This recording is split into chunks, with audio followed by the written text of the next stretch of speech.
உலகத்துல நிறைய கண்ட்ரீஸ் இருக்கு. இது எல்லாத்துலயும் ஒரே விதமான லீகல் சிஸ்டம் ஃபாலோ பண்றாங்களான்னு கேட்டா கிடையாது.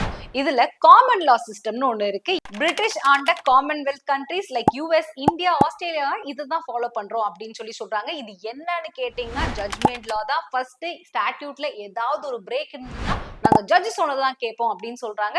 இதுக்கு ஜஸ்ட் ஆப்போசிட் தான் சிவில் லா சிஸ்டம். இதுல என்ன சொல்றாங்கன்னா கோடிஃபை பண்ணதுதான் கரெக்ட், கோடிஃபிகேஷன் தான் டாப் அப்படின்னு சொல்ல வராங்க.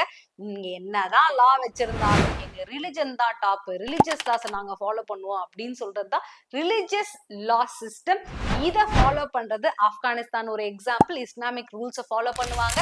ஆனா இந்தியால என்ன நடக்குதுன்னு பாத்தீங்கன்னா கான்ஸ்டிடியூஷனே ரிட்டர்ன் லா தான். நிறைய சிவில் அண்ட் கிரிமினல் லாஸ் ரிட்டர்ன்ல இருக்கு.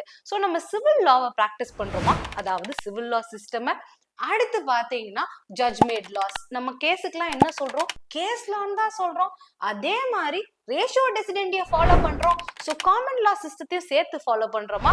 ஸோ இப்போ பர்சனல் லாஸ்க்கு வந்தீங்கன்னா நீங்க கிறிஸ்டியன்னா உங்களுக்கு வேற சட்டம், முஸ்லிம்னா வேற சட்டம், ஹிந்துனா அதுக்கு வேற சட்டம். ஸோ அப்ப நம்ம ரிலிஜியஸ் லா சிஸ்டமை ஃபாலோ பண்றோமா, எந்த சிஸ்டத்தை ஃபாலோ பண்றோம் அப்படின்றத கமெண்ட்ல சொல்லுங்க.